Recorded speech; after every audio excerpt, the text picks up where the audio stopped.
खबरों के सिलसिले को आगे बढ़ाएंगे। आपको बताएं कि घोटकी में महकमा एस्कार्ट के बीमार मुलाजिम का इंजीनियर ऑफिस के सामने तनख्वाह बंद करने के खिलाफ बच्चों समेत एहतजाजी मुजाहिरा, तनख्वाह की बहाली का मुतालबा। इसी हवाले से बात करेंगे। घोटकी से हमारे नुमाइंदे ज्वाइन कर रहे हैं हमें फरीद मलिक बताएगा मजीद क्या मुतालबात किए जा रहे हैं।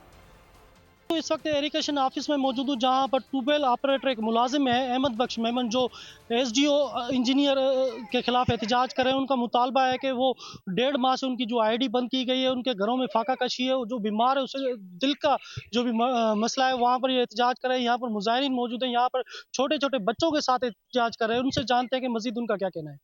मैं सर गरीब मुलाजम हूँ। मेरा सर हार्ट अटैक का मसला हुआ है, 4वां महीना है। इसलिए सर हम गरीब आदमी हैं, मेडिसन भी हार्ट की, दिल की बहुत महंगी है। इसलिए मैं तो अपना इस दौर में आप देख रहे हो कितनी महंगाई हो रही है, कोई घर का खर्चा पूरा करें या ये दवाई जो है हार्ट की लें।